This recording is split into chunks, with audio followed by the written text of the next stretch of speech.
Okay, thank you. Thanks again for all of your acting. It was all great. Every group did well, I think. No. The perceived effort, I think, from everyone was good. So, we'll do the judging, and then we'll figure out who the top two teams are. But up until then, I do want to talk just a little bit about the Holy Spirit, because I didn't hear any word of the Holy Spirit in any of the in any of the skits at all. Oh, you did? Oh, okay, all right. I'll increase your score. But no, yeah. I heard that. Don't worry, you guys did well. Don't worry. Did we do well? No comment. I'm just kidding. Oh. But okay. So in all seriousness, though, the Holy Spirit, right? So many times we kind of think about the Holy Spirit, and we kind of think it's the third wheel of the Trinity. You know, it's kind of like Jesus up here, and then God the Father up here, but then the Holy Spirit is just a helper, right? And if you think about it, who's like the guy that came to serve and not be served, right? It's Jesus, right? Everyone knows that. So he, in that sense, was also a helper, right? And so we don't think any less of Jesus. He helped man to defeat sin. So for us to minimize that, the power of the Holy Spirit is kind of sinful, I think. And I'm not going to make you guys turn to the verses because I think we don't have enough time. But Genesis 1:1-2, if you actually read that, who is it that is hovering over the face of the water? It is the Holy Spirit. And so who created all of these things on the earth? It is the Holy Spirit. It was ordained by God in order to, basically go with the creation story. And sometimes we don't always attribute that to the Holy Spirit, but it really is the Holy Spirit that created. And to kind of further illustrate that point, if you go to Genesis 1:26, what does that one say? It says, "Let us make man in our image," not just, "Let's make man in my son's image, and I'll create him, and Holy Spirit, you can just sit back here." That's not how it worked, right? It says our image. So there's this idea of being co-equal in power, co-equal in harmony, co-equal in sharing that glory. And so all of them are equal in hierarchy. And so I want to make sure that we don't minimize the Holy Spirit that way. And so in one of the ways that we do that as just society, Christians, and just, people in general, I think a lot of times we look at non-Christians and we're just kind of like, oh, if that's something that's not Christian, then I don't really want to hear it, or I'm not going to believe that as true. And if you kind of think about it, you think about who are the smartest people, you think about who are some of the best doctors. Not all of them are Christian, right? Not all of them are Christian.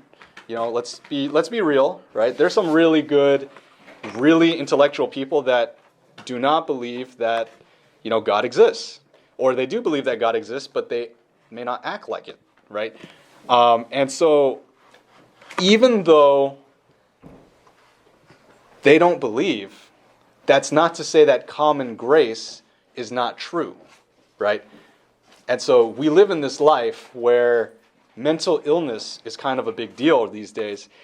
I don't know how many of you guys and girls are going through that, but I do want to touch upon psychology and psychiatry, because a lot of times I think evangelical Christians will look at that and they will mock it, or they'll look down on it and they'll say it doesn't matter. And you know what? Your mental fortitude, your mental health, it does matter. So if you need some counseling in some way, you shouldn't look down on that, and you shouldn't minimize that, because that is important. That is important. And why is that? Because the Holy Spirit's still working through you. And we don't know exactly to what extent, how deep it runs. Because I don't know about all the other counselors here, but I'm not an expert at psychology. I've read 5 articles maybe, but that doesn't mean I have a doctorate in it, right? And so I can help, and we can talk about things, and definitely if you are going through some issues, let us know, because we do want to help. But don't look down on it and don't minimize the Holy Spirit, because even early theologians, they said that these common graces, even though they're not, Christian in a sense, they may be Aristotelian, for instance. Like, let's say Sir Thomas Aquinas, right? Or not Sir, but Saint Thomas Aquinas. He was really, really into Aristotle's theories. And so one of Aristotle's theories was that, I think that there is a soul deep within us, right?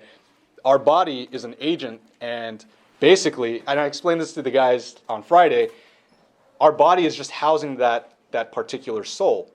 Some people don't believe in the soul, other people do. I would say that most Christians do believe in the soul.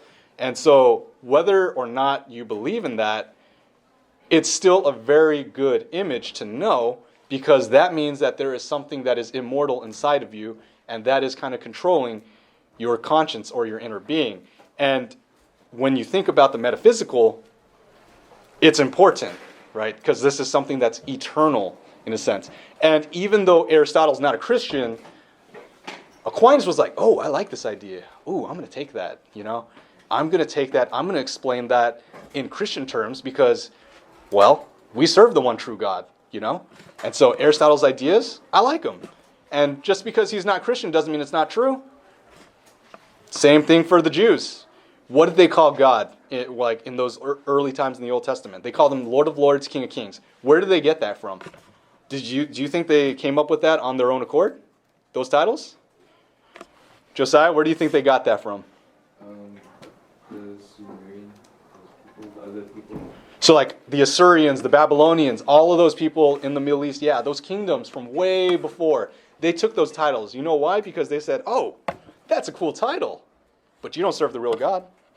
That's not real, Your guy is just a man, right? He's not the true God. But the Lord of Lords, the King of Kings, that's the true God that we serve. So we're going to take that title. We're going to give it to the real God. And so a lot of times in the Old Testament, you'll find that they take a lot of ideas from different religions and they attribute it to what is real. Because just because it's a common grace, just because you don't agree with what they say, or just because they're not Christian or they're not Jewish, doesn't mean that what they're saying is not, good or true or can be used. And so another person that is a very good example of this is Saint Augustine. Some people call him Augustine, but Augustine or Augustine, however you want to say it, same guy, right? Augustine of Hippos, I think is the real thing. But what he said is that he believed in the Platonic theory of forms, right? And so I've explained this before where, you have this idea in the metaphysical realm that okay, something like a perfect chair exists. So this chair, it may not be the most cushioned. It may not be, the back might not be that great. It kind of hurts, your upper back or whatever. This one has four legs on it. But when you think about it, hey, there could be something that has three legs. There could be one that has a higher back. There could be one that has a more cushioned seat. There's a lot of different forms and a lot of different ways that we can think about it, right? And this goes into the abstract as well. So let's say that you think of who is the perfect form of a man, right? Well, there's only one perfect. That's Jesus. So he's God and he's man. And so even though Plato, he's not Christian, you still see this idea where it's whoa, it's like Romans 1, where it's there is good, there is evil. We see what's in the world. We didn't create that, right? But we can think about it in the metaphysical sense. There's got to be something out there. And it wasn't us that created that. And we're not perfect, but there's got to be something that is. And so Plato spent a lot of time thinking about that. And Augustine, before he was Christian, he was very, very inspired by Plato's theories. And so he brought those into Christianity as well. So he had the same idea. Oh, just because it's not Christian doesn't mean it's not real. And this guy, he's so close to understanding what that perfect theory of what that perfect form is. Some people may not, generally agree with the theory of forms, but the fact that there was someone that was out there that thought of that, it's kind of a big deal either way. And I'll be honest, they're smarter than I am, right? And one more example. Who is FCBC's all-star that we think of when we think of theology? No, it's not Hanley. We learned about it in our last what's it called? Our last series. The 5 points of who? 5 points of I almost heard it. What did you say? Wait, Kevin? No, so close yet so far. No. Calvin, right? The 5 points of Calvinism. Yeah. Okay, so I'm just going to paraphrase it, but it is well sourced. It's in something called the Hsaio blog, and it's about what he wrote. And so what he said is, when it comes to secular writers and their writings, even though man is, sinful by nature, that doesn't mean that there's no admirable shred of truth that can be taught. On the contrary, God has ornamented excellent gifts to even fallen men. If we are to regard the Holy Spirit as the sole fountain of truth, then we shouldn't reject the truth itself, and we should not limit or dishonor the Holy Spirit by holding him in such low esteem. We should not limit the Holy Spirit's power.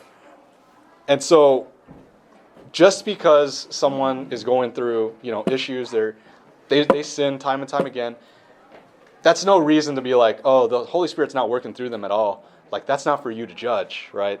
And especially when someone's going through something with mental health, that's not for us to judge, right? And there's a lot of different Christian theologians and pastors that believe that too. So one of them is Ligonier Ministries, and they also abide by what Mr. John Calvin says. And I just want you guys to also discern what you believe. This is the main part. If you can discern what you believe, and none of those beliefs, even though they're non-Christian, go against our Christian doctrine, based upon what you interpret, or based upon what we know as Christians, then it is okay to use those particular ideas. It is okay to see those truths and incorporate them if they do help you, so long as they do not go against the gospel.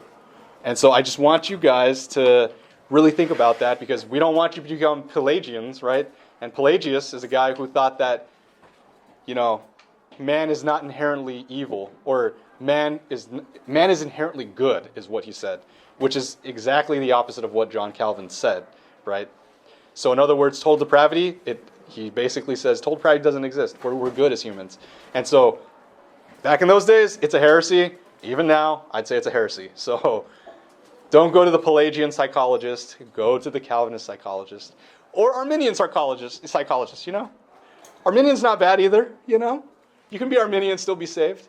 But all that to say is, as long as it doesn't go against the gospel and against what we know to be true, don't look down upon that. The Holy Spirit can still use it. All right, let me close this up.